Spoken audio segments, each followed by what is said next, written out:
merci beaucoup d'être présent ce soir. C'est notre 5e édition de l'activité Alliance Érable.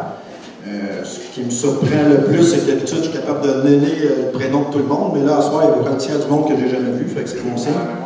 Soit que les patrons veulent plus sortir ou ça tombe bien, la thématique de la soirée est sur la relève.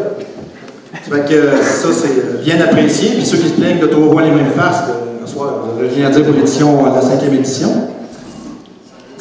J'aimerais remercier, entre autres, les partenaires financiers de cette activité-là. On pense que c'est le CLD qui fournit mais c'est pas vos taxes qui payent l'activité. On a des partenaires financiers qui nous aident à l'organisation, au souper et à tout ce que ça comporte, à part le staff, naturellement.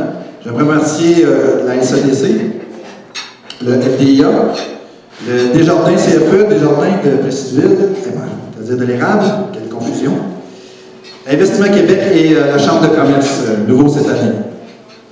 Puis l'activité, l'objectif, je viens de le dire, c'est de faire du maillage, d'échanger entre vous autres. On a une thématique en soirée qui est la relève, sous le thème de la nouvelle vision, nouvelle gestion. Mais c'est le prétexte pour vous inviter, en fait, c'est d'échanger. Des fois, on ne fait pas de business avec la personne en face de vous, mais surtout avec la personne en face de vous qu'elle connaît.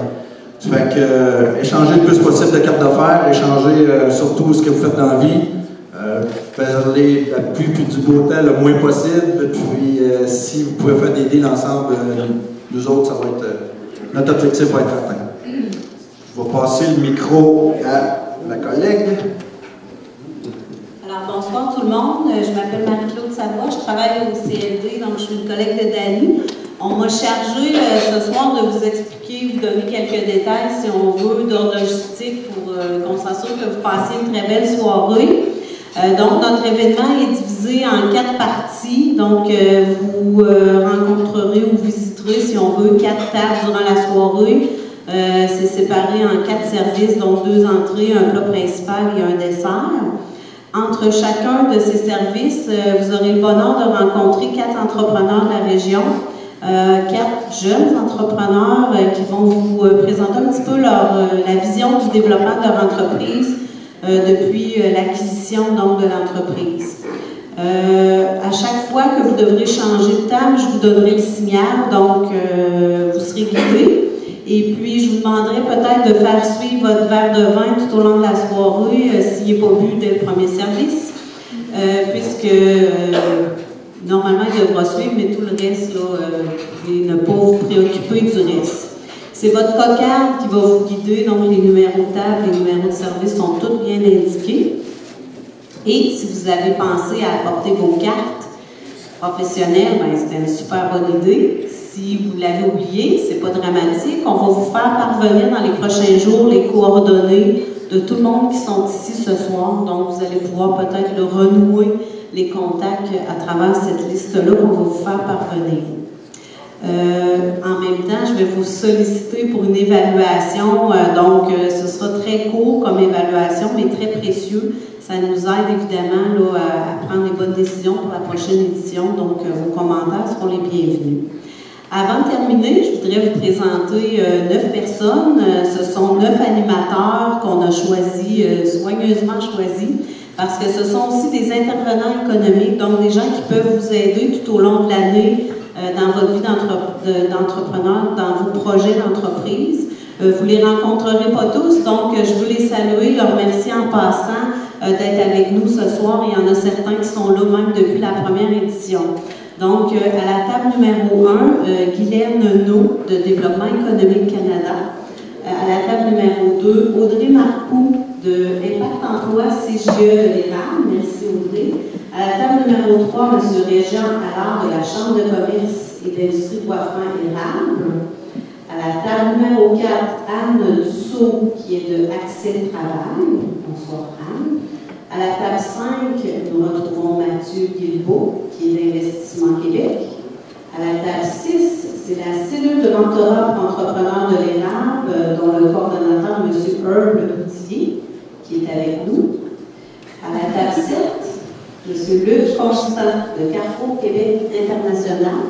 À la table 8, Alexandre Pouliot du Centre financier aux entreprises des Nord. Merci Alexandre. Et à la table Jean-Philippe Blais du ministère des Finances et de l'Économie. Donc, merci à vous tous et je vous souhaite vraiment une très, très belle soirée.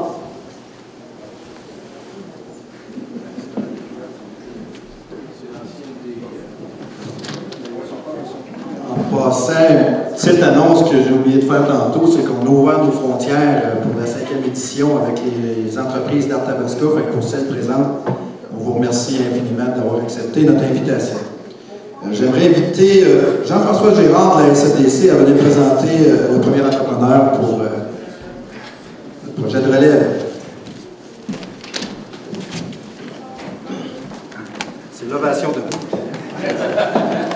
Monsieur le Gros-Gafard, je voudrais te féliciter, cette année, tu es bref. Ah, ouais. Vous m'avez comme un petit peu averti. La soirée est jeune. OK. Alors, l'entrepreneur que j'ai à présenter, il s'appelle Philippe Desharnais, de Boulangerie Lemieux. Vous savez, on l'apprécie tellement, il est devenu le porte-parole, un de nos porte-paroles au niveau de la SADC. Donc, vous voyez là, vous allez le voir en personne après. Hein? Il brise la glace. Il brise la glace en plus, c'est lui le premier qui va commencer. Notre premier invité n'a pas froid aux yeux. Il a une soif d'apprendre plutôt déconcertante, mais avant de lui passer le micro, j'aimerais vous présenter l'entreprise qu'il a acquise en 2011. L'histoire de la boulangerie Lemieux commence en 1943 à la maison Prince de Princeville. Et oui, la boulangerie Lemieux a célébré ses 70 ans en 2013. Une vingtaine de produits différents, des pains et des galettes font sa notoriété et représentent une fierté pour la région dans le domaine alimentaire. Fondée en 1943 par la famille Lemieux, la boulangerie industrielle de type artisanal est la dernière toujours en activité dans la région Bois-Franc-Érable. Quand on pense aux premières livraisons de pain distribués à l'aide des chevaux, ce n'est pas difficile de concevoir que Boulangerie Lemieux a su s'adapter en se modernisant au fil des ans. En fait, c'est dans les années 70 que l'entreprise a pris le virage industriel, s'équipant d'un four industriel pour en contenir plus de 500 pains par cuisson, ce qui est encore le cas aujourd'hui au niveau de l'équipement, et d'une trancheuse industrielle. Elle assurait alors une production approximative de 4 000 à 6 000 pains par semaine. Depuis l'arrivée de Philippe Desharnais, l'équipe prépare entre 10 000 et 14 000 pains et galettes par semaine vendus dans un marché qui s'est élargi, soit les épiceries grande surface, plusieurs dépanneurs et restaurants de Asbestos à Laurier Station, en passant par Warwick, Victoriaville et Princeville et Plessisville. La boulangerie située sur la rue Saint-Jean-Baptiste-Sud, à Princeville, possède également un comptoir de vente direct. L'entreprise compte aujourd'hui sur le savoir-faire d'une équipe de 4 livreurs et une dizaine d'employés de production. Plus récemment, la boulangerie a amélioré et perfectionné son parc d'équipements afin d'accroître sa productivité et de répondre à la demande qui augmente de plus de 25 % au cours de la dernière année. Je vous présente donc un individu qui adore ce qu'il fait, parce que je parlais avec tout à l'heure. J'accueille donc Philippe Desharnais.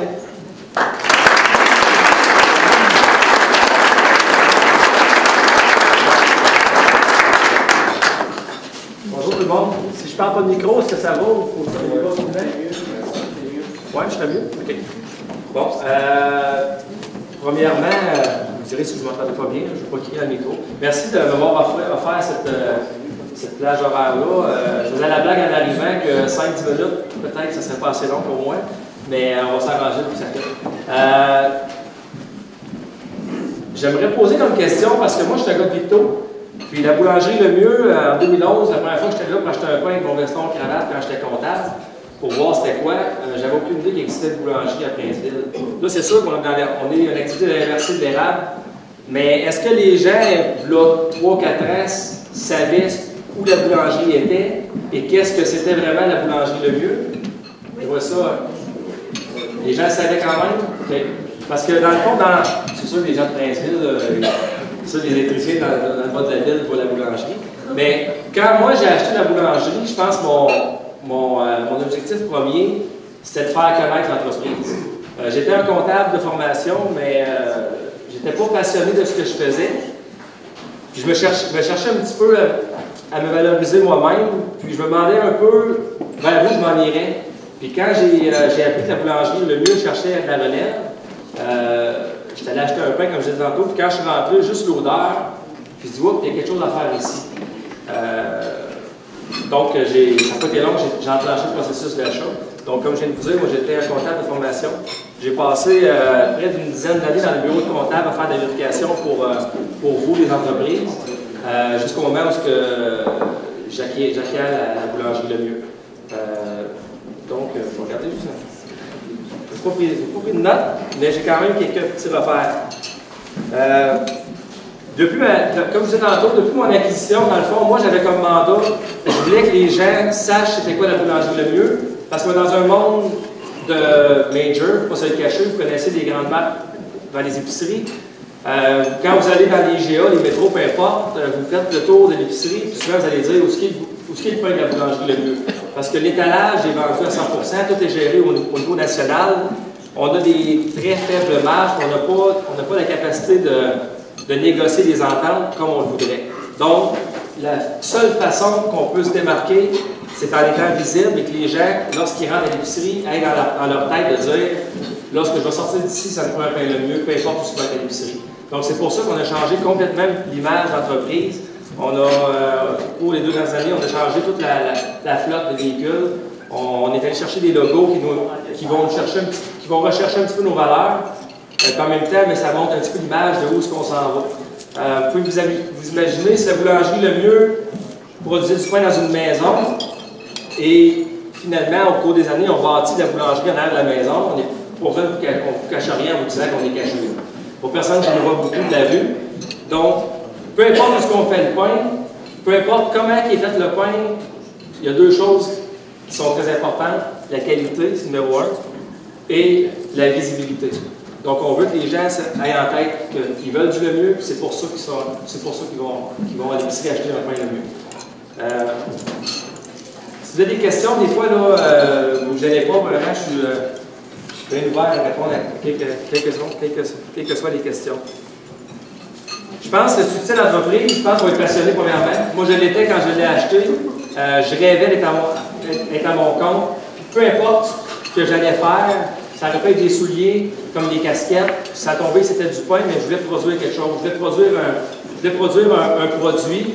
Ça a tombé dans l'alimentaire, puis honnêtement, 2 ans plus tard, j'en suis bien heureux. C'est quelque chose qui est assez spécial.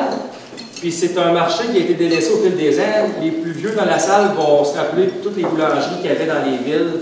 Il y avait 2-3 boulangeries à Victo, 2-3 à Princeville, 2-3 à Plessis. Et c'était comme ça dans toutes les villes. Aujourd'hui, on est la seule, si vous partez de Sherbrooke, il y en a 2-3 à Sherbrooke des indépendants. Mais si vous faites le corridor jusqu'à Québec, il y en a une autre à Saint-Apollinaire. On est la seule qui a survécu à la vague de rachat et fermeture dans les années 80. Pourquoi? Je pense que la famille Le Mieux avait développé des très bonnes recettes qui ont fait en sorte qui ont fait perdurer l'entreprise pendant ces années-là. Mais au tournant, je vous dirais, d'un siècle où ce que les gens regardent beaucoup plus qu'est-ce qu'ils mangent, qu'est-ce qu'ils achètent, on avait besoin un petit peu d'un vent de renouveau. Et je me suis mis à m'amuser un petit peu avec des farines spéciales, puis à l'aide aussi de certains professionnels dans le domaine de la boulangerie. On s'est amusé à essayer de créer des nouvelles recettes qui pourraient aller chercher une nouvelle clientèle. Parce que du pain blanc, il ne faut pas se le cacher, j'ai probablement le meilleur pain blanc sur le marché, mais les gens qui veulent manger santé et qui veulent manger du pain plus nourrissant, ils vont rechercher un pain qui est autre que du pain blanc. Donc, il n'y a pas le choix. C'est de là provient ma nouvelle gamme de produits Moisson Santé. Qui est, le premier de mes produits, c'est le Moisson Santé Multigrain, qui est sorti là, à peu près, je ne dirais même pas 1 an. Et aujourd'hui, ça se trouve être mon meilleur vendeur. Donc, un produit, 10 mois plus tard, qui devient ton meilleur produit dans une entreprise qui existe depuis 70 ans, c'est parce que les gens ont faim. Les gens recherchent quelque chose qui est bon. C'est pas compliqué, il ne faut pas se le cacher. Et c'est une gamme de produits que je veux développer aussi. On est en train de travailler sur un nouveau produit. Ça va être un lin et canute. Donc, une farine de canute qui qui est plus biologique, plus recherché par les gens qui veulent aller chercher un pain en plus santé. Donc, on se dirige vraiment vers ça. Certains diront que c'est un petit peu le créneau qu'avait utilisé la boulangerie Saint-Méthode il y a une dizaine, quinzaine d'années, quand ils se sont dirigés vers des produits plus santé. Puis je pense que c'est là que ça va se passer dans les prochaines années. Donc, c'est ça. Moi, je pense que ça sera pas long. Au niveau du modèle de gestion de l'entreprise, il y en a qui vont me dire, hey, t'es chanceux, la comptabilité, tu sortais de là. Quand j'étais au bureau de comptable, je disais à mes collègues, le jour que je vais acheter le business, si jamais ça arrive, la première chose que je vais faire, c'est que je vais donner ma comptabilité en sous-traitance. Et c'est ce que j'ai fait. J'ai acheté le logiciel comptable à Canva. Puis là, je ne me rappelais pas d'avoir utilisé ça dans ma vie. Fait qu'après 2 mois, j'essayais de sortir les factures, puis là, ça ne balançait pas. Puis là, je me suis dit, que j'étais un méchant, mauvais comptable, ou soit que ça m'a plus ôté bien raide. Donc finalement, j'ai raté mon ancien bureau comptable, j'ai dit, là, ça me prend un coup de main, je m'en sortirai pas, là, à part les payes, puis faire des chèques, c'est correct, mais le reste, je n'ai plus rien savoir de ça, j'étais curieux de faire ça. Fait que finalement, je pourrais vous dire que l'administration et la comptabilité est le maillon faible de l'entreprise.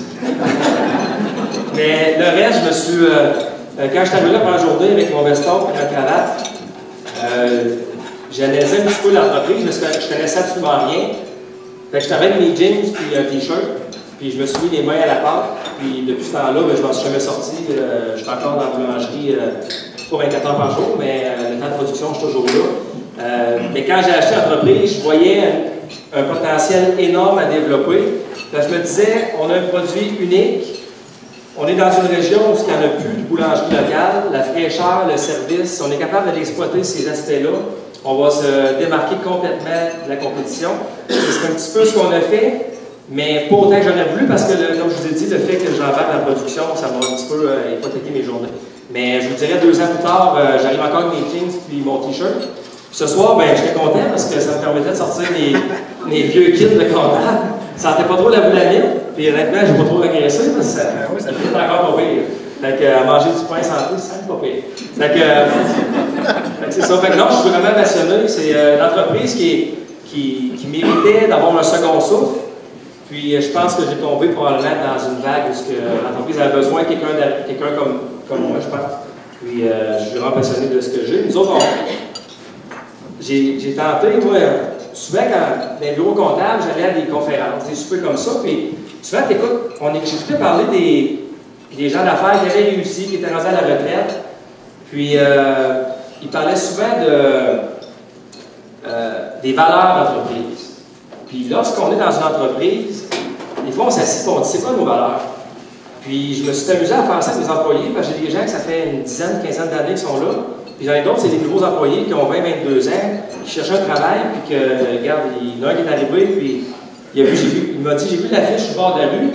Genre, je vais aller voir c'est quoi, puis le lendemain matin, il est rentré, puis aujourd'hui, un an plus tard, ça appartient à un de mes travailleurs, tu sais. Fait qu'on s'est amusé à faire des valeurs d'entreprise, puis, premièrement, nous autres, dans le créneau dans lequel on se situe, c'est la qualité qui a sorti. Tous mes employés ont sorti le mot qualité comme étant une valeur que nous autres. Ça, c'est dans tout ce qu'on fait, que ce soit des pains que vous allez manger ce soir, j'espère qu'ils sont bons, je me voyais un peu en disant ça, mais les pains qu'on mange ce soir aux galettes, que ce soit notre meilleur vendeur ou que ce soit un produit qu'on vend 10 par semaine, on a établi un standard de qualité, puis ça, je l'étais un peu maniaque quand j'étais aux études là-dessus. Je pouvais travailler des nuits de temps, des soirées de temps sur des travaux qui n'en valaient pas la peine, mais je n'étais pas capable de mettre le point final tant que ce n'était pas à mon goût. C'est un petit peu comme ça, j'en suis fatigué. Mais regarde, je suis propriétaire, c'est pas super. Je peux me permettre d'être fatiguant. Mais on établit un standard de qualité que pour nous autres, c'est très important. Également, on essaie d'avoir un respect entre nous autres. Je pense que ça part de là, parce que moi, dans une entreprise comme la mienne, pour nous savoir qu'il n'y a pas 10 universitaires qui travaillent là, j'ai des gens de toutes les échelons de la société, j'ai des gens qui ont plus de difficultés, donc il faut se respecter là-dedans. Puis, la dernière chose, comme je disais, la qualité, on a aussi établi que ça prenait un commitment, un engagement. Tu sais, moi, tantôt, jasant en arrivant, j'expliquais qu'une bâche de pain prend 4 heures à faire. Si vous achetez un pain pomme, votre pain peut être pris 2 heures à faire, parce qu'il y a tellement d'accélérants là-dedans, à cette heure qui existe, que le pain peut sortir beaucoup plus rapidement qu'un bon petit pain qui est fait, c'est comme du vin. Vous allez boire un vin à ce soir, je n'ai pas goûté encore, mais vous savez comment ça. plus que le vin va travailler, va se développer, plus goûteux va l'être. Le pain, c'est pareil. Si vous faites un pain très rapidement, il n'y aura pas de goût. Il va goûter de la farine sec, tout simplement. Tandis que quand on fait un pain qu'on laisse vieillir et on laisse fermenter pendant des heures, c'est là que les arômes vont se développer. Mais, pour vous savoir, comme je disais tantôt, si un pain prend 4 heures à faire et qu'à midi, il y a une erreur qui se glisse et on se craque une bâche de pain, ça implique que tous les employés viennent de faire une journée de 12 heures. Ça implique le temps de repartir une bâche souvent à la fin de la journée, parce que là, les commandes, les trucks, il faut qu'ils se remplissent le lendemain matin. Donc, on n'a pas le choix. Fait que ça prend des gens qui sont engagés, qui sont dévoués à une entreprise qui se bat contre des majeurs, mais ils savent très bien, puis ils me voient un petit peu à l'œil, puis ils s'imaginent que s'ils m'appuient, ben, ils vont avoir une job pour longtemps, parce que je pense qu'on va tenter de se démarquer, puis solidement avoir ça. Donc, l'engagement est d'une autre valeur. Donc, c'est ce que je voulais témoigner. Je ne sais pas s'il y a des questions. C'est un petit peu mon discours que je voulais. Moi, j'en avais un. Yes. Oui, enfin, encore, j'ai un gars, c'est sa job temps plein encore. C'était un petit peu en. Quand je suis arrivé, je cherchais un peu tous les petits problèmes d'entreprise, puis je me disais, le potentiel est énorme parce que les gens veulent un produit frais. Puis pour même vous dire, il n'y a pas personne ici qui va me dire que quand ils arrivent chez eux d'épicerie, que la canne de conserve, elle a écrasé son pain, puis qu'ils regardent ça, puis ils disent, ouais, ça va faire des bons sandwichs un matin, ça. C'est automatique, ça nous écœure d'avoir un pain écrasé. Tandis que quand tu arrives du livraison à domicile, lorsqu'on a un produit qui est livré, qui n'a pas été affecté, qui n'a pas été manipulé plus qu'il faut, bien, la qualité est là, la fraîcheur est là, mais c'est à retravailler. C'est à retravailler parce que nous, nos routes ont été développées dans les rangs, dans le temps où les cultivateurs avaient une douzaine d'enfants, puis que là, on débarquait là avec le crêpe de pain, puis on repassait 2 jours après, puis il n'y en avait plus.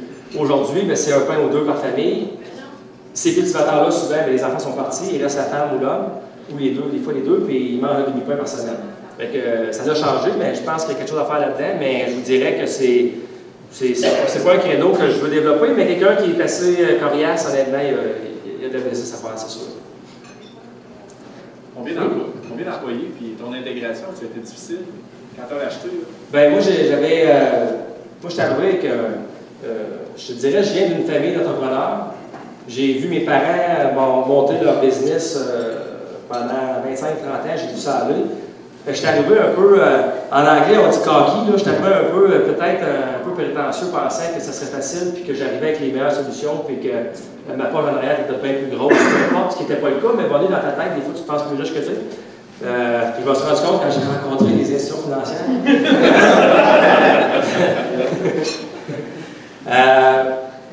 La question d'intégration, oui. C'est ça, je suis arrivé un peu. J'avais des employés qui avaient une quarantaine d'années d'expérience. À ce moment-là, j'en avais un qui avait 46 ans d'expérience. Il fallait que je fasse attention parce que ces gens-là avaient très peur de voir arriver le comptable après 6 mois que ça se plante. Fait que j'ai tenté de m'intégrer, pas facilement, mais doucement. J'ai manqué mon coup. Là. Après 6 mois, tout avait viré à l'envers, puis là, monsieur, ça ne marchait plus. Puis là, bon. Fait que finalement, j'ai manqué mon coup parce que je suis fait comme je suis fait. Là. Faire du surplace, je n'étais pas capable. Mais je vous dirais, j'ai peut-être fait 1 an de solidification à l'interne, puis apprendre, moi, faire mes devoirs dans cette industrie-là. Mais la deuxième année, il y en a plusieurs qui ont perdu le fil. J'en ai perdu plusieurs, je me suis ramassé un peu tout seul à chauffer le char. Parce que là, ça allait trop vite. Puis là, je développais des nouvelles recettes, puis j'allais sur le marché. Là, je revenais avec des nouvelles idées, on changeait toute la production. Fait que les employés, je les ai un peu perdus. Fait que là, ça, c'est la deuxième année. Et j'ai investi beaucoup dans la publicité pour essayer de nous faire voir, nous faire remarquer. Et la troisième année, j'étais un peu à solidifier un petit peu tout ça, à ramener ça tout ensemble. Mais on a quand même une progression. Présentement, au mois de février, habituellement, c'est mort, puis le monde prend des vacances. Puis présentement, j'engage.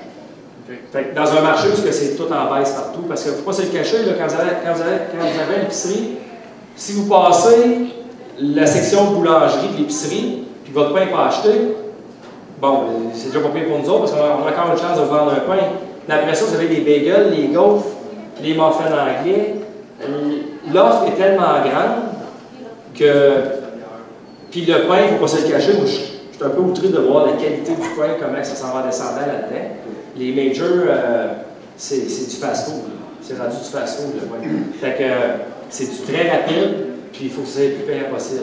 Puis ils ont 100 pieds de tablettes à remplir, fait que là, ils bourrent les tablettes. À quelque part, ben c'est ça, c'est vraiment, cette année, c'est vraiment de solidifier ça, ramener ça un peu à une entreprise qui, je dirais, plus complète, avec des employés un peu plus à l'aise dans la production que moi, parce que présentement, je suis un petit peu la pièce maîtresse de l'entreprise. Je me suis mis un peu prisonnier de mon entreprise et c'est le danger que je m'étais fait dire de ne pas faire. La seule chose, c'est de se faire avoir la clé pour m'en sortir. C'est combien d'emplois, tu disais? On est, ben honnêtement, les gens pensent, l'autre jour, j'étais au gym, puis elle me dit, vous n'avez pas un forfait corporatif, vous autres? Je dis, pourquoi? Ben, tu vas manger le mieux, c'est gros. Ouais, ils ont une douzaine. Fait que je dis, non, on est quand même, on semble entre 10 et 14 000 pains, comme on disait. On est 5-6 à production. Fait que c'est vraiment une question d'efficacité, puis il ne faut pas faire d'erreur. Fait que faut que tout le monde sait à son affaire. Puis, ceux qui viennent à la boulangerie, ce temps-là, on se permet de mettre un peu de musique parce qu'il y a un peu d'ambiance, mais les gars sont bien avertis qu'il faut que ça roule. On n'a pas le choix. Il faut que ça fasse le point. Hein? La musique fait le point. Ouais, c'est ça donne du beau, c'est un peu au plein. Fait que ton processus de relève, c'est si beau finalement. Ben, je vous dirais après. Moi, je suis arrivé là, dans le plan d'affaires que je m'étais fait donner, il y avait 2 boulangers et 2 aides boulangers. Je suis arrivé, je dis, mon équipe est toute là, ils vont m'en sortir facile. Puis après 3 mois, c'était rendu moi de boulanger. Je m'étais rendu compte que c'était 4 manœuvres que j'avais. OK.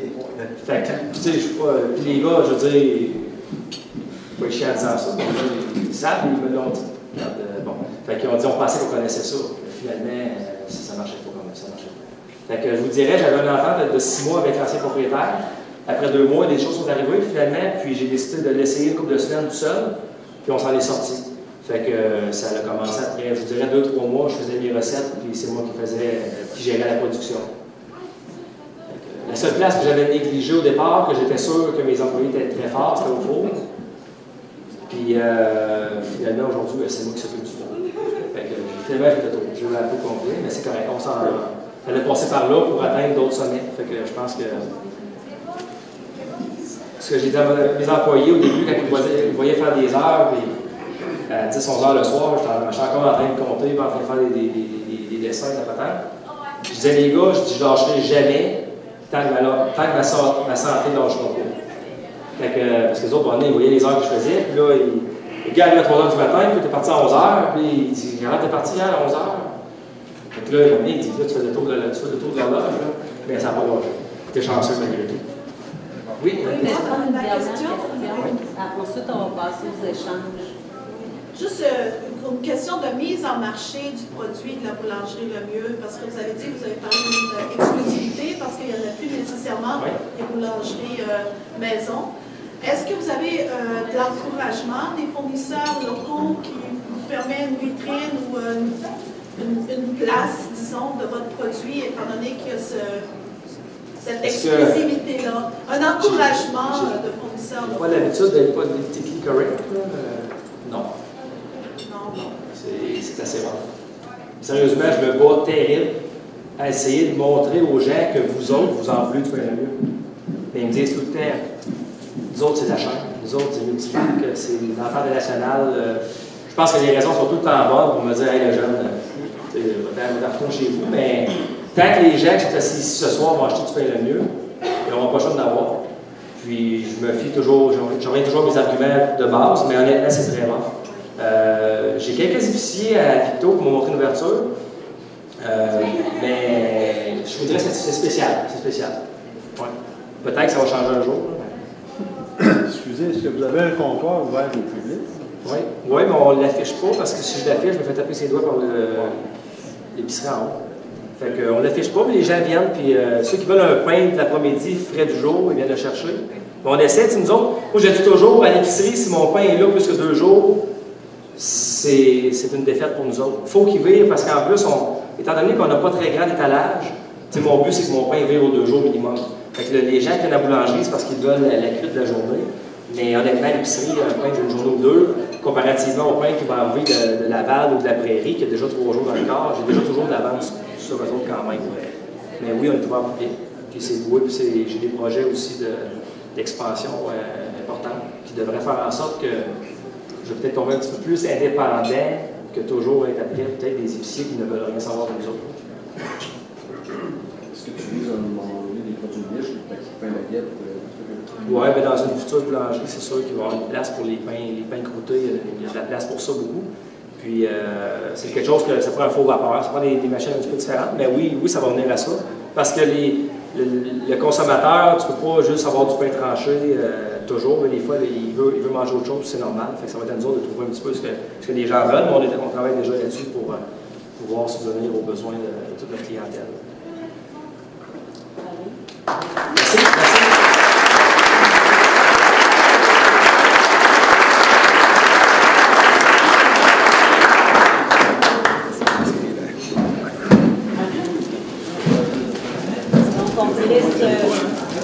Vingtaine de minutes pour le premier échange.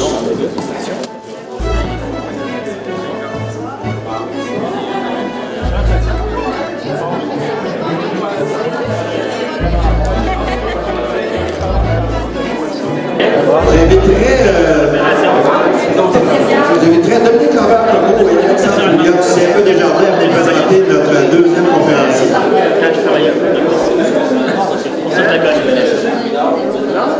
Ça coûte 2 fois plus cher.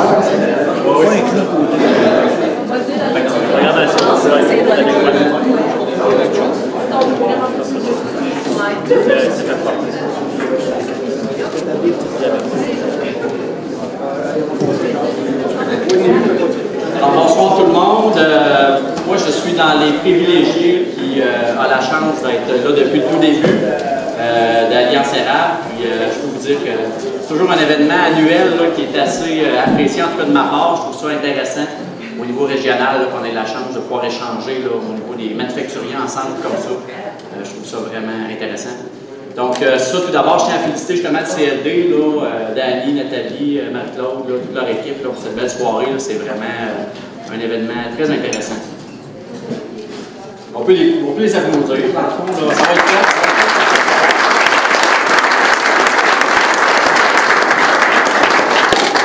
Ensuite, bon, ben, j'ai un micro.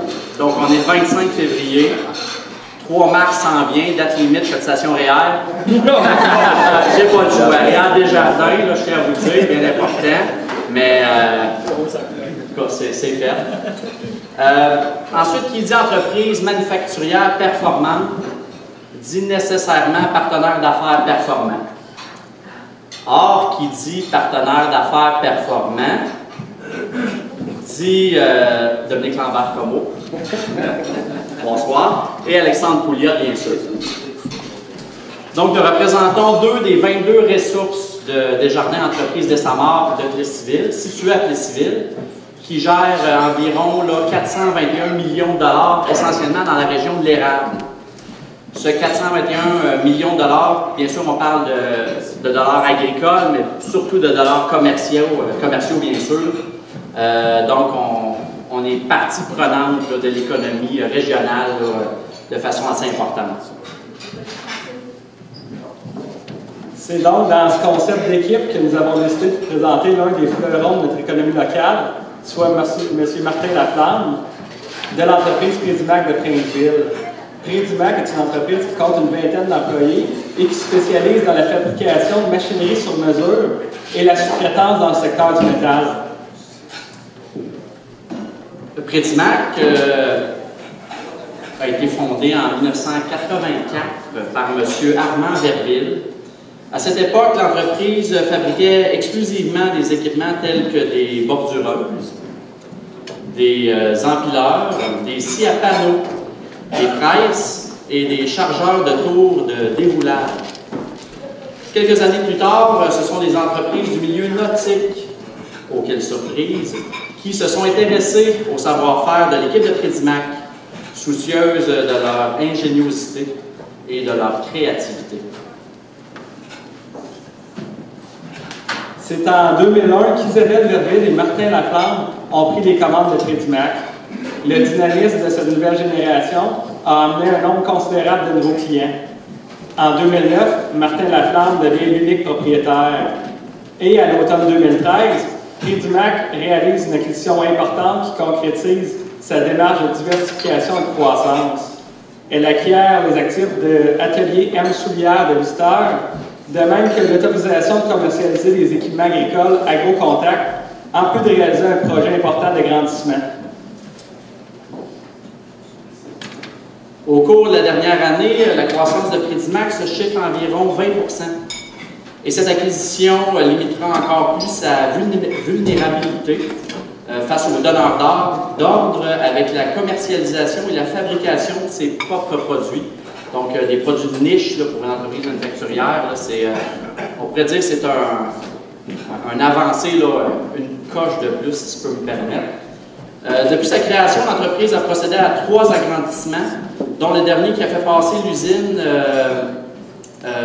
qui fait face à la route 116 à Princeville, en passant dans le croche, on peut dire. Donc, elle a fait passer cet agrandissement de 12 000 pieds carrés à 15 000 pieds carrés. Donc, je souhaite la bienvenue à Martin.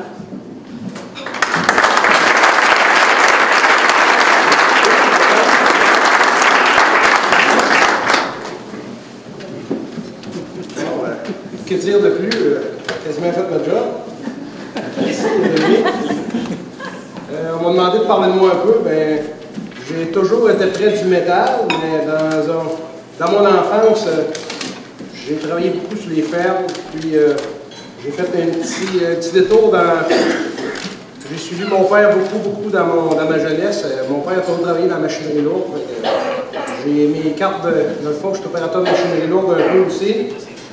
J'ai travaillé sur des casse-pierres un peu, j'ai suivi mon père quelques années pour finalement atterrir dans des usines de métal. J'ai passé plusieurs années, une quinzaine d'années à Lavaluville, chez Doucette Machinerie. C'est là que j'ai pas mal acquis mon savoir-faire dans la machinerie et dans le travail du métal. Pour faire suite à ce que Dominique disait, dans le fond, pendant mon séjour chez Doucette, j'ai été chef d'équipe. C'est là que j'ai appris à diriger et à travailler avec du monde. Puis, en 1999, j'ai été ménagé chez Prédimac pour ensuite, en 2000, en faire l'acquisition à l'époque avec Isabelle. Pour ensuite, en 2009, tomber tout seul. Depuis ce temps-là, on est parti en 2010 de 11 employés. Maintenant, on est 22. À partir d'aujourd'hui, on est 22 employés. Et on est même en recherche de machinistes. Si vous en connaissez, après un job, un petit peu de misère avec ça. Fait que, c'est ça. Fait que, pour les acquisitions, en 2013, c'est tout du cuit, ça, hein? Fait que, c'est ça. Avec l'acquisition de l'entreprise Atelier Soulière, les autres sont spécialisés vraiment en sous-traitance.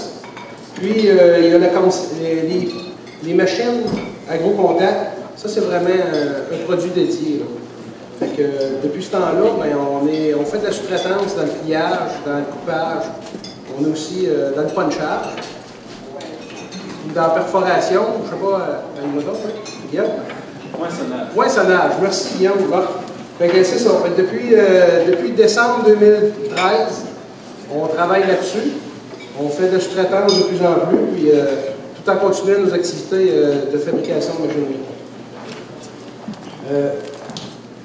Avec cette acquisition-là, moi, ce que je voulais vivre, c'était justement aller chercher un produit niche pour pouvoir ajouter de la valeur à mon entreprise, parce que, comme plusieurs, c'est le cas, mais mon entreprise, la valeur de mon entreprise était souvent chiffrée à la présence de moi-même, étant donné qu'on devient une personne clé dans cette entreprise-là. On y cause autant de bonheur que de mal. Finalement, il fallait que j'aille chercher quelque chose à côté. Fait que, avec cette acquisition-là, les nouvelles activités qui se sont ajoutées, là, depuis ce temps-là, nous autres, on a une petite division interne qu'on démarre. On fait notre programmation, on s'enligne pour faire nos panneaux électriques aussi, nous autres mêmes. On est en voie d'aller chercher notre accréditation CSA pour faire nos panneaux, pour nos machines, pour faire notre programmation, pour pouvoir développer nos produits à l'interne. Et toutes ces activités-là, ils viennent se greffer à ce que Prédimac faisait depuis 30 ans cette année. Là. Fait que, ce qui est succès de Prédimac, écoutez, moi c'est sûr que Prédimac ne serait pas là sans les employés qu'elle a. L'équipe qui est dévouée, puis comme de raison, je pense qu'il y a une très bonne personne qui est en avant, puis tout. Ça va bien. composé, ça? Merci. Fait que c'est ça. Fait que, une administration transparente avec des objectifs communs pour tous, puis une qualité de produit qui rend les employés fiers. Moi, je pense que c'est par là qu'on se démarque, puis c'est par là qu'on voit qu'on vit notre croissance. Point de vue modèle de gestion, c'est resté le même pour moi. Moi, je vise toujours d'avoir des groupes semi-autonomes dans mon entreprise.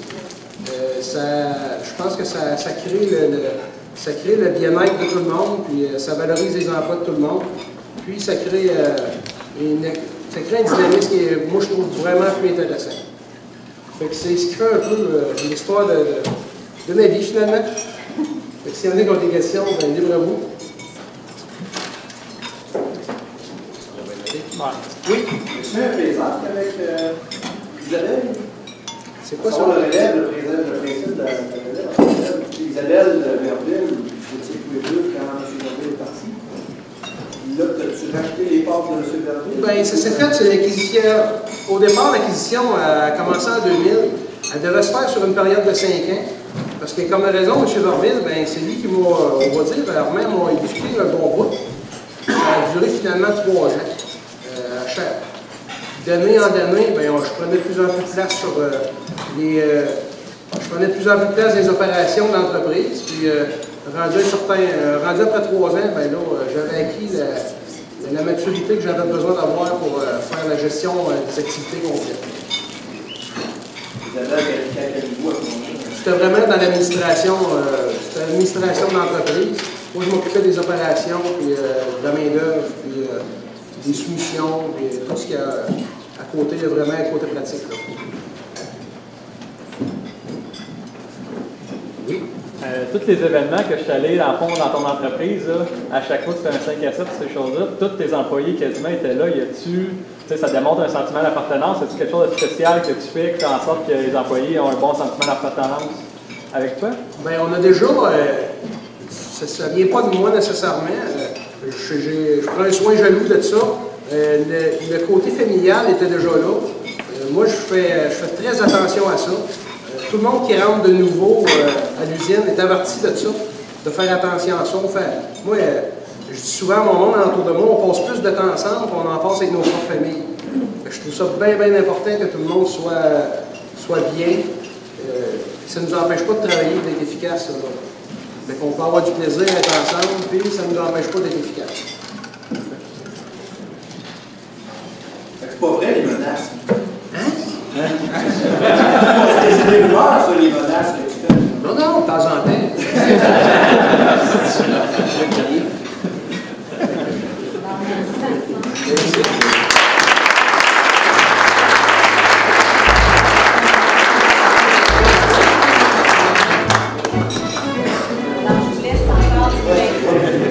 Encore, je vous laisse une vingtaine de minutes. Charles Animateur, je vais aller vous voir 5 minutes avant la fin. Ça vous donne une petite idée.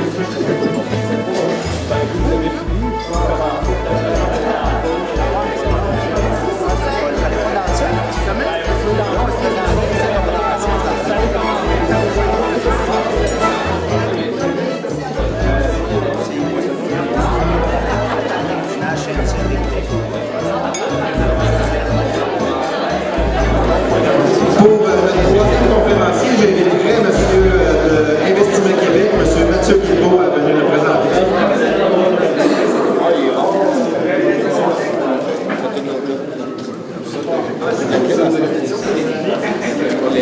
Bonjour à tous, je vous présente Mathieu Guilbeault d'Investissement Québec.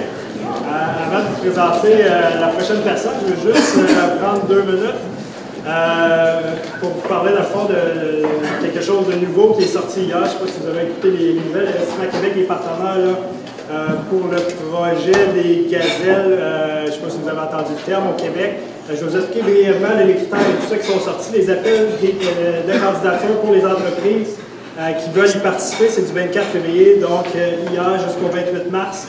Donc c'est assez rapide. Là, vous avez plus ou moins 1 mois.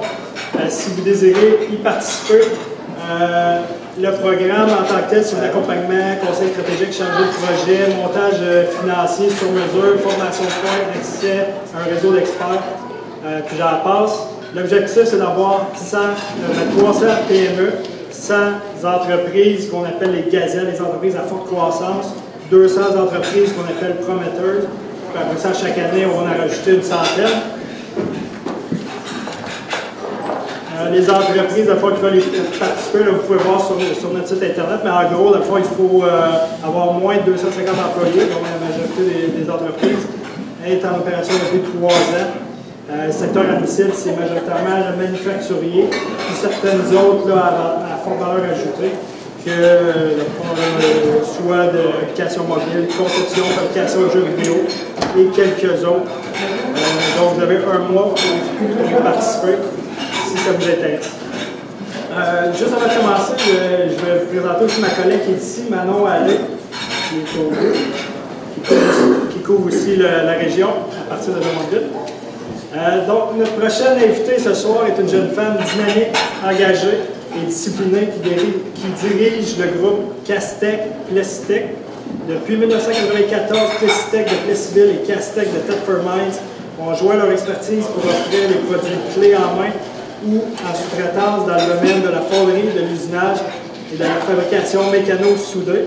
Cette expertise amène l'entreprise à se démarquer sur tous les continents, tant du côté des mines, des alumineries, des pâtes et papiers, des énergies éoliennes et hydroélectriques. L'entreprise est un modèle parfait d'intégration verticale. En effet, l'entreprise conçoit des pièces variant de 1 à 40 000 livres, voit l'usinage de petites et grosses pièces à l'assemblage, à la fabrication de vis à fin, de convoyeurs à vis, sans oublier la peinture. Cette entreprise d'envergure possède un total de 200 employés, soucieuse à la fois de demeurer compétitive et réputée pour sa productivité. Castec-Plessitech investit beaucoup d'énergie dans la chasse au talent. Elle s'implique entre autres dans la formation de main-d'œuvre professionnelle et technique. Et cette implication lui a même valu un prix il y a 2 ans au plus prestigieux concours d'affaires au Québec, le concours Les Mercuriales. Depuis 30 ans, Plessitech a démontré sa capacité à desservir les grands secteurs industriels, soit les papeteries, les mines, les alumineries, la forêt, le textile et d'autres encore partout au Québec, au Canada et aux États-Unis. L'usinage de petites et de pièces de grande dimension fausse à renommée. Son alliance stratégique avec la fonderie de classe mondiale Métallurgie Castec située à Thetford Mines a permis au groupe de développer une expertise dans la conception et la fabrication de godets destinés aux grandes sociétés minières. Donc, je vous invite à accueillir chaleureusement Mme Jennifer Poiré, directrice de Castec-Plessitech.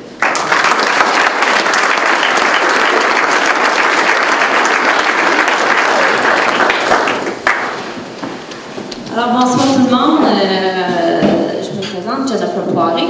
Donc, moi, je veux juste raconter peut-être un petit peu l'aventure que j'ai depuis plusieurs années. Parce que depuis que je suis toute petite, depuis l'âge de 4 ans, que je suis mon père à travers ces industries, parce que je suis une relève familiale. J'ai une équipe en arrière de moi, sauf que depuis l'âge de 4 ans que je suis mon père à travers dans ses shops, la business, j'en mange. Je l'ai tout le temps suivi. Puis, au courant de ma vie, dans le fond, qu'est-ce qui a fait en sorte que j'étais arrivée là, puis j'ai voulu reprendre ce beau défi-là qui est quand même assez énorme à la fois, qui fait peut-être peur, mais que dans le fond, c'est vraiment un challenge, puis une raison de vivre pour moi, de me lever à tous les matins pour développer, puis d'amener encore le groupe à un niveau supérieur à travers le monde. C'est que, justement, j'ai participé, dans le fond, depuis que je suis jeune. J'ai travaillé à laver les murs, les lumières dans les industries. On avait des industries dans le temps qui étaient situées à Ottawa. Donc, j'ai appris mon anglais là-bas. J'ai fait tout le côté secrétaire de là-bas. Puis, après ça, quand il est venu le temps de choisir vers où que je voulais m'en aller, c'est là que je me suis en allée. J'ai fait un DEC en commerce international. En anglais, pour apprendre encore plus mon anglais. Par la suite, j'ai fini mon bac en business, qui était en ressources humaines, à Bishop aussi, en anglais. Puis, tout ça, je l'ai fait aussi à travers de travailler directement à l'entreprise, parce que la théorie, c'est bien beau, tout est bon là-dedans. Mais tout l'apprentissage et l'expérience se fait à travers le travail pratique. Donc, mélanger la théorie et la pratique, ça a été toute ma vie. Même encore aujourd'hui, je suis en train de finir une maîtrise en gestion de l'organisation pour vraiment plus pousser le groupe encore plus à un niveau supérieur que mon père l'a fait. Moi, je suis à reprendre où est-ce que mon père l'a laissé et de l'amener vraiment à un niveau vraiment plus supérieur à travers le monde, que ce soit actuellement, on est en Amérique du Nord, c'est sûr, mais en Amérique du Sud, on vient de percer là, il y a quelques temps. En Afrique, tout ce qui est l'Asie, ça fait drôle à dire de livrer en Asie, mais avec les produits qu'on a, comme le godet, qui est vraiment après des pelles à câble dans les mines, pour qu'est-ce qu'on voit sur le bord des rues, là, mais vraiment les boquettes qu'on appelle, c'est un de notre produit qu'on exporte à l'international. Donc vraiment, ça l'a fait en sorte de pouvoir pousser encore plus ce produit-là directement à l'international. Donc, au cours, dans le fond, des dernières années, c'est sûr que j'ai repris Castec. Quand j'ai fini l'université, j'ai repris Castec à l'âge de 23 ans. Lui, mon père, il était chez Plistec, donc je l'ai développé avec l'équipe actuelle. Donc, c'est sûr d'arriver dans une équipe, je suis jeune, dans une fonderie, je suis une fille. Puis après ça, ben, d'arriver à 23 ans, puis avec des messieurs qui ont de quarantaine d'années d'expérience, c'est tout un challenge. Mais ce challenge-là, qu'est-ce qui est le fun, c'est de développer une entreprise comme le groupe, c'est de rassembler dans le fond les leaders et le monde qui veut travailler à l'intérieur de l'entreprise, de prendre vraiment le meilleur d'eux et de les faire développer pour justement faire développer cette personne-là, mais aussi de faire développer le groupe et de l'amener à un niveau supérieur.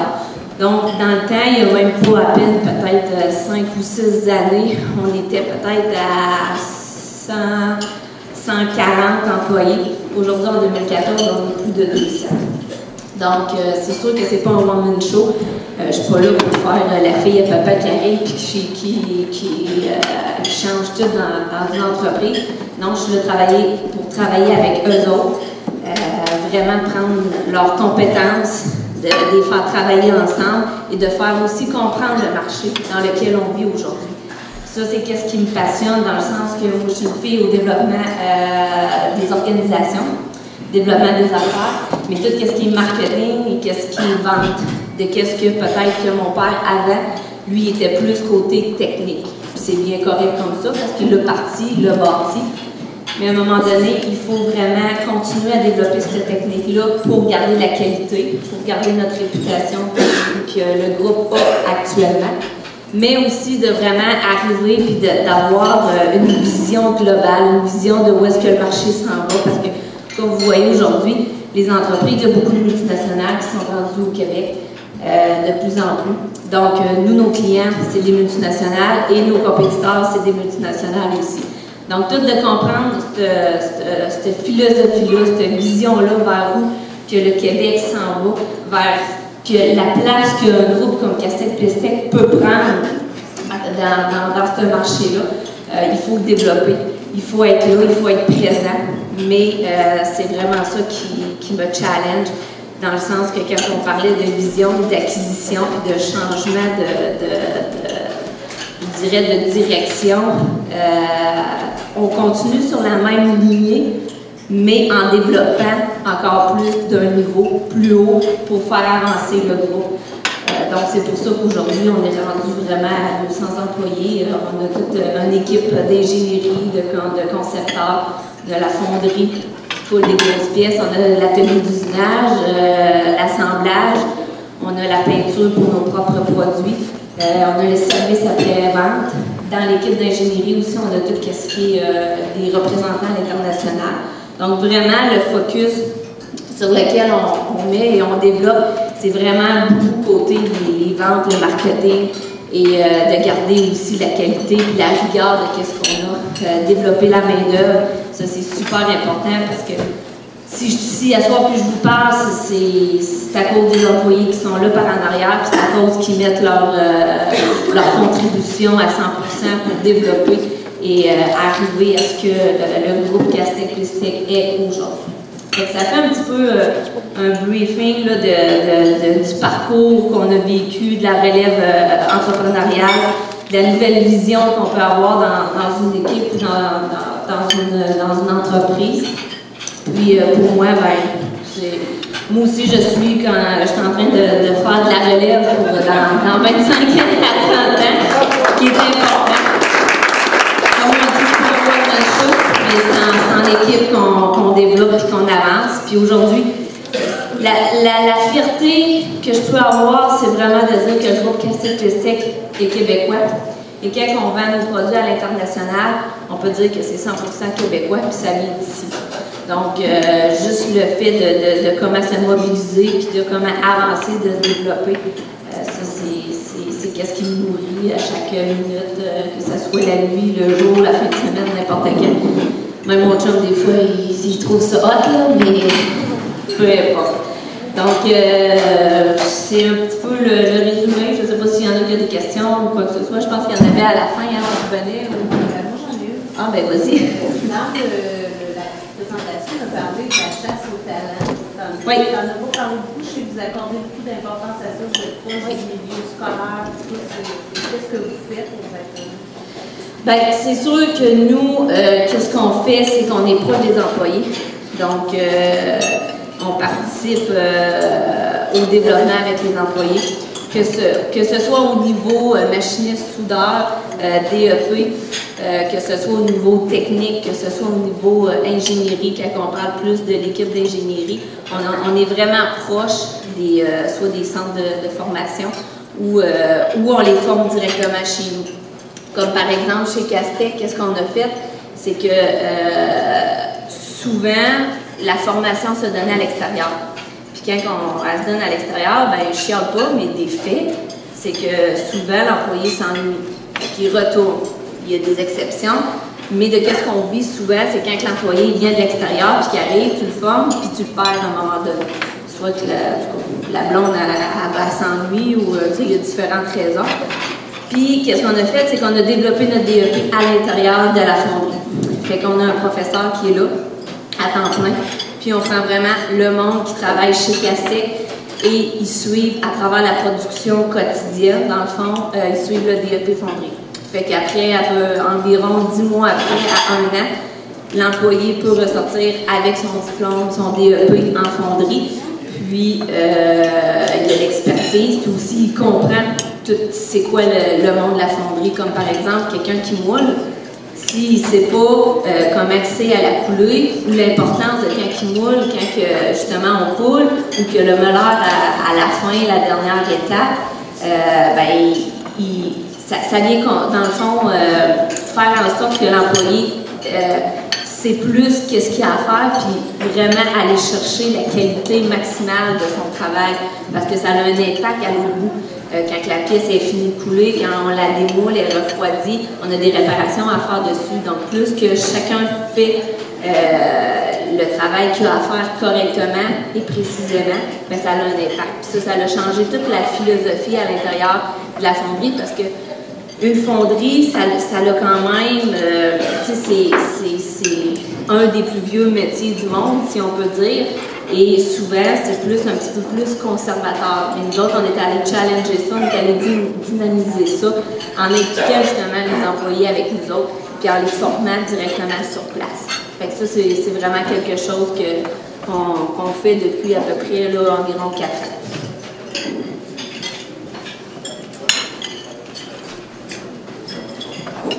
Ton père, dans ça, il est où? Ben, dans ce moment, il est chez lui. Mais, parce que c'est moi qui remplace à faire des conférences comme ça aujourd'hui.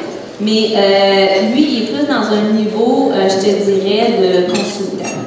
Il s'en va plus vers là, tranquillement. Parce que j'ai repris Castet, oui. Là, je suis en train de reprendre Cristet, donc le groupe au complet. Ça, c'est en train de se faire actuellement. Lui, il va être là vraiment plus en termes de consultant, de mentor, surtout, pour vraiment gérer comme une partie de l'équipe et venir aussi être mon mentor dans tout ça. Parce qu'il y a quand même plus de 30 ans d'expérience, de 30-35 ans, fait que, tu sais, il est pas... il n'est pas non plus au bord de la retraite totale, mais il s'est vraiment enlevé du day-to-day. Là, tranquillement, justement, on s'en va plus vers un niveau là, de mentorat directement. Oui? Oui, j'ai des femmes en fait te poser en tant que femme dans un milieu industriel, manufacturier, tout ça. Tu parlais de challenge, ça en est tout un, mais quel a été pour toi, disons, personnellement, ton plus grand challenge depuis que tu suis ton père ou que l'homme officiellement t'a pris la relève? Ton plus grand challenge, c'est une question, je n'avais jamais pensé à ça. Mon plus grand challenge, je te dirais que c'est sûr que quand tu reprends une entreprise, tu sais, moi j'avais 23 ans, puis mon père, il n'a pas resté. Là. Lui, on se fait tout le temps une joke entre lui et moi. Là. Lui, il a passé le tour de porte, puis moi je suis rentrée, puis lui, il est parti chez Bristec. Mais ça a été, je pense, de me faire confiance au début. D'arriver, puis de démontrer, bon, ben, regarde, voici ma vision, comment que moi je vois ça. Mais en même temps, ça a été un challenge, oui et non, mais parce que, tu sais, j'ai tout le temps travaillé là-dedans. Fait que, tu sais, les employés m'ont tout le temps vu travailler depuis que je suis tout petite. Je suis pas arrivée du jour au lendemain, puis, tu sais, un matin, je décide, je reprends l'entreprise, ça n'a pas été le même. Mais je te dirais quand même d'embarquer avec l'équipe puis de se faire, dans le fond, une collaboration, un partenariat quand même entre nous autres, puis de la développer. Ça a été un beau défi. Ouais. Mais pour faire du pouce, dans le fond, tu es une toute jeune femme, tu as la tête d'une grande entreprise, mais dans ce monde d'homme-là, dans un secteur même très traditionnel, pour le développement de la business, c'est plus difficile pour toi? Parce que j'imagine que les contrats que tu vas gérer ou les ventes que tu vas faire, c'est dans un milieu d'or pratiquement. Oui, mais ça, je te dirais que j'ai jamais vu la différence. Okay. Non. Je ne sais pas si c'est parce que la manière peut-être que mon père m'a élevé très, très à la dure, là, comme on peut dire. Là. Que tu sois une fille, que tu sois un gars, ça n'a aucune importance, mais c'est de quoi tu parles. Okay. C'est ça qui a été beaucoup entraîné. Quand tu sais de quoi tu parles, quand tu es sûr de toi, quand tu as une vision, puis que tu veux travailler puis développer en équipe pour amener une entreprise à quelque part et non pas de te faire un one-man show en avant, ça a été ça. Peut-être que ça a un impact, mais j'ai pas vu, non. Quand je négocie ou quoi que ce soit, tu arrives préparé, tu sais de quoi tu parles, c'est plus ça. Quand tu ne sais pas de quoi tu parles, je pense que tu sois une fille ou que tu sois un gars, à un moment donné, peut-être que tu te fais regarder de travers. Mais quand tu es convaincu de vers où tu veux aller, je pense que ça n'a pas d'impact. En tout cas, moi, je ne l'ai pas vu. Pour ma part, personnellement. Merci. Oui? On va faire un time frame, là, mettons, tu dis que tu as acquéri, tu es rentré dans la corde de porte avec 3 ans, aujourd'hui tu as 31 dans ça fait 7 ans, puis après combien de temps tu t'es senti que vraiment tu avais les cordeaux et que là tu étais correct pour gérer ça? Je pense que la journée que tu sais que tu es correct pour gérer quelque chose, c'est là que tu es dans le traitement. Dans le sens que c'est heure après heure, puis jour après jour. Puis tu peux pas être confortable dans quelque chose. Parce que nous autres, on est custom, puis ça change beaucoup, beaucoup, beaucoup. Fait que s'il y a une méthode que tu fais hier, ça ne veut pas dire qu'elle va être bonne pour demain. Personnellement, là. Mais, tu sais... Je ne parlais pas nécessairement au niveau de la production, mais il reste que tu es formé en ressources humaines. Mais il reste que l'apprendre comme tu faisais à l'école, puis le mettre sur le faire sur le terrain des vaches, c'est bien différent. J'imagine que voilà, il y a un certain moment, est-ce que c'est après 1 an ou après 6 mois que tu t'es senti à l'aise dans tes fonctions de directrice générale de l'entreprise au complet? C'est ça que je voulais dire. C'est juste que voilà, j'imagine que tu as un moment que tu te dis là, il me semble que là, je suis à ma place. Parce qu'à 23 ans, je suis dans notre porte, puis probablement, je serais shaké un peu, là. Non? C'est plate, hein, de dire ça, mais non. Je suis rentrée, je sais pas comment l'expliquer, puis c'est vraiment pas prétentieux, vraiment pas, là. Mais, parce que quand je suis rentrée dans le fond, reprendre Castex, c'est sûr que j'ai eu des discussions avec mon père. C'était soit que je reprenais ou qu'on vendait. C'était ça. Puis je me suis même chicanée avec mon père parce que je voulais la reprendre l'entreprise. Parce que lui, il voulait voir jusqu'où que je voulais la reprendre. Puis il disait, ah non, fais d'autres choses, vois d'autres choses. Puis non, j'ai tout le temps. Tu m'embêtes dans ta question, par exemple, là, mais je pense que ta réponse. Oui. C'est quand t'avais 4 ans, que t'as franchi le cadre de porte, que c'est là. Ah, peut-être. Parce qu'il est pas celle-là, par exemple, là, mais. Non, mais je te dirais que quand je suis rentrée, j'étais contente. C'est ça que je voulais. C'est. Instinctivement, tu rentres là-dedans, puis tu sais, à tous les jours, on vit des succès, on vit des défaites, mais c'est ça la business. Puis je pense que c'est important, c'est d'avoir une vision, puis de s'en aller droit avec l'équipe qu'on a. Merci.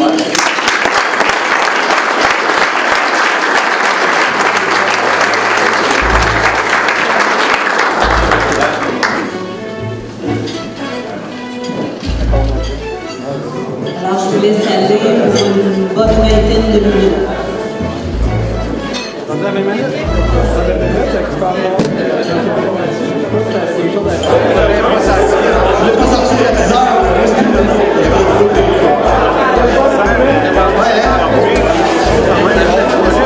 Alors, pour notre dernière conférence, M.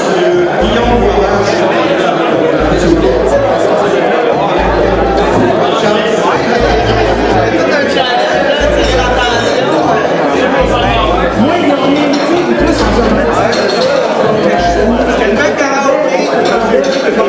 Donc, pour faire ça quand même plutôt, en fait, pour pas finir justement d'heure comme David disait, je vais tout de suite commencer à présenter l'entreprise, ou plutôt le promoteur que j'ai à présenter. Il est propriétaire de Modellerie GLT qui offre depuis 1984 dans le domaine du modelage mécanique, desservant au départ principalement les fonderies. L'entreprise a depuis développé son expertise dans plusieurs sphères du modelage. L'atelier compte sur une quinzaine d'employés spécialisés dans différents secteurs du modelage, à la fois dans le modelage conventionnel et dans l'usinage par contrôle numérique. À l'origine, l'entreprise était située sur la rue Saint-Jean à Plessisville avant de déménager en 1999 dans un fabuleux bâtiment construit par le comité de promotion pour répondre à leurs besoins. Chez Modellerie GLT, on parle davantage d'une relève familiale, puisque Dominique est le genre des anciens propriétaires Gilles Lemieux et Hélène Lachance. Monsieur Côté s'est allié à Philippe Trépanier, un collègue de travail avec qui il travaillait dans une entreprise montréalaise pour acheter Modellerie GLT.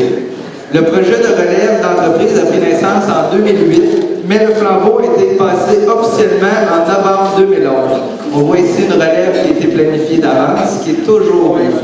Philippe Trépanier et Dominique Côté sont alors devenus les deux actionnaires de Modellerie. Tout près de 6 mois après l'arrivée des membres de la relève, la crise économique a durement frappé la compagnie, dont le carnet de commandes est venu à son plus bas en 25 ans. Mais cette menace n'a pas compromis les intentions des deux jeunes actionnaires qui croyaient au potentiel de l'entreprise. Le créneau bien particulier dans lequel œuvre l'entreprise l'a amené au cours des dernières années à réaliser des matrices pour des pièces de carrosserie de véhicules tels que la MK5 de Magnum, le V13R de Campagnan Motorsport, plus communément connu sous le T-Rex, et tout récemment le Kit Car Tomahawk de Dubuque, présenté au Salon de l'Auto de Montréal. Même le bar du Salon urbain de la Place des Arts à Montréal est une réalisation de l'entreprise. J'ai l'honneur de vous présenter M. Philippe Trépanier, directeur de Modellerie GLT de Plessisville.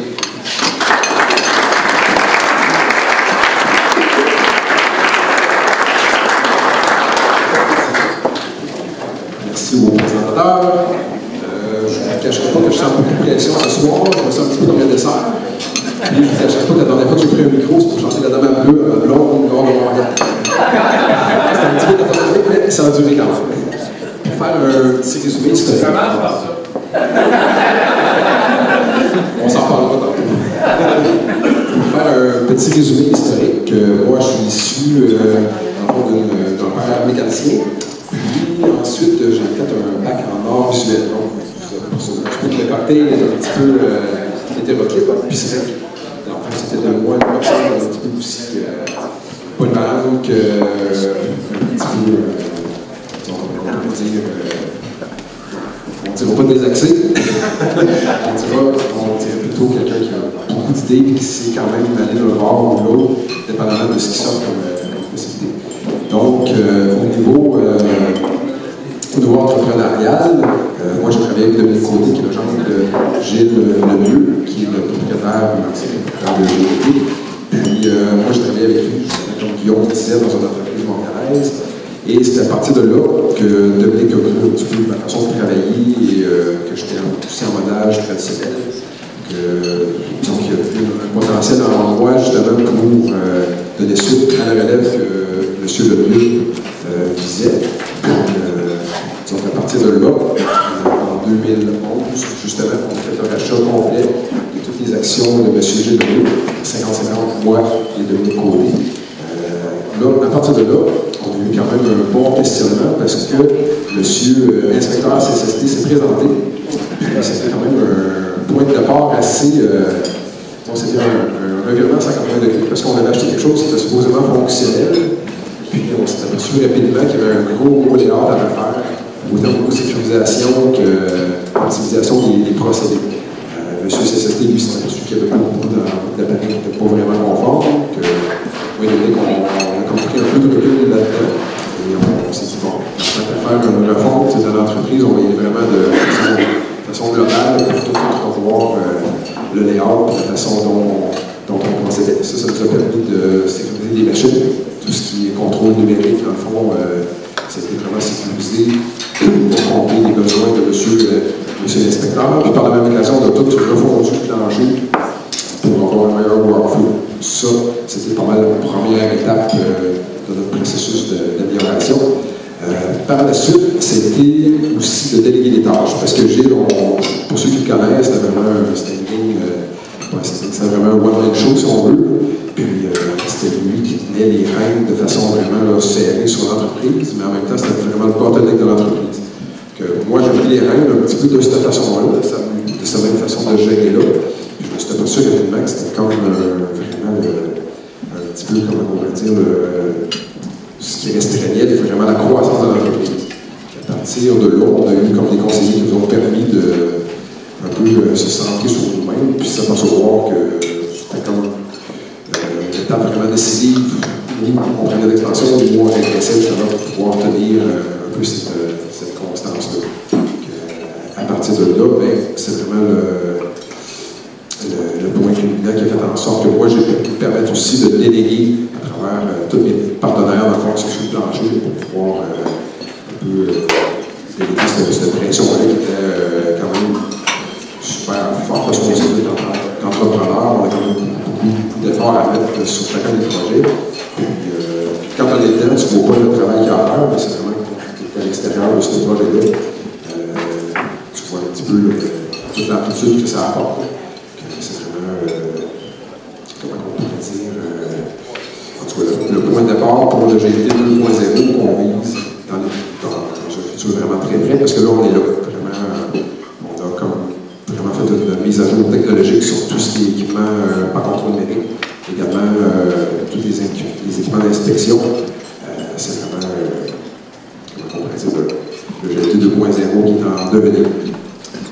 La méthode de gestion aussi a quand même beaucoup changé suite à ça, parce que, comme on le sait, tu es seul dans la business, tu gères un peu tout, tu vois tout aussi en même temps. Là, quand tu répartis tes tâches à travers tout le monde, ça prend un système de gestion qui est quand même souple pour pouvoir permettre à tout le monde de voir un peu ce qui se passe au plancher, puis que toi aussi tu puisses voir chacune des étapes qui sont en cours de procédé. Là, on est en rendu là, c'est l'étape à suivre. C'est vraiment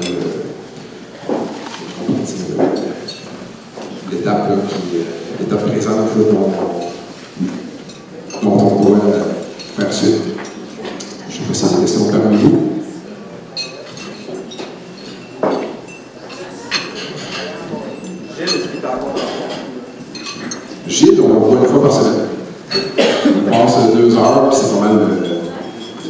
pense qu'il est vraiment à l'aise avec ce qui se passe présentement.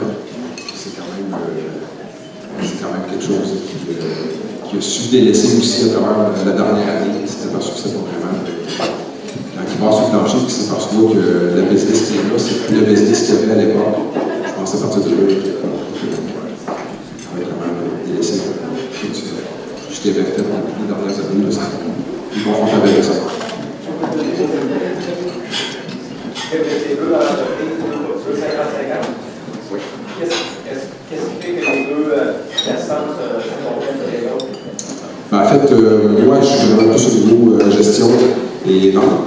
Mon partenaire, lui, est vraiment plus au niveau production et programmation synthétique. Donc, on a vraiment les deux volets d'entreprise à travers les deux partenaires, que ça fait en sorte qu'on est dans les yeux au niveau production et au niveau gestion. C'est vraiment les deux facettes de l'entreprise qui sont au sein des deux partenaires.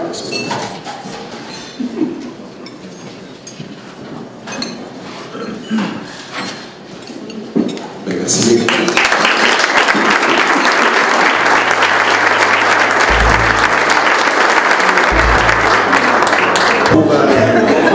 Premièrement, pour vous remercier d'avoir été présent à ce soir. J'espère que vous avez apprécié également votre soirée. Moi, j'apprécie tout le temps, c'est une façon de faire pas, mais en fait, on le fait pas pour notre trait personnel, on le fait pour vous. En espérant que ça puisse, si c'est pas à soir dans le futur, avoir créé de la business en nous autres, comme moi le faire connaître.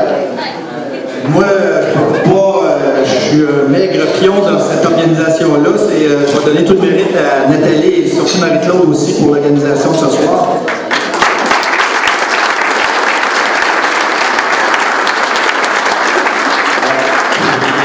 En même temps, j'aimerais remercier les entreprises de Victoriaville. Je ne les ai pas connues personnellement, mais je vais dire plutôt d'Arthabasca. On va se je ne sais pas si vous avez la volonté de réitérer l'an prochain. Moi, je pense que oui.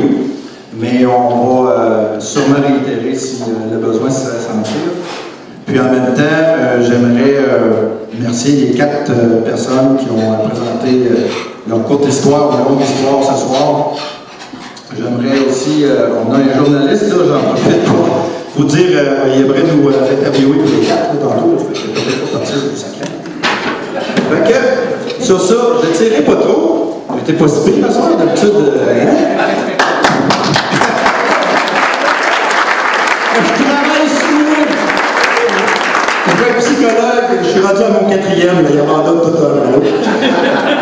Fait que, sur ça, vous pouvez continuer de jaser très beau. Merci beaucoup de votre présence, puis sûrement à la prochaine.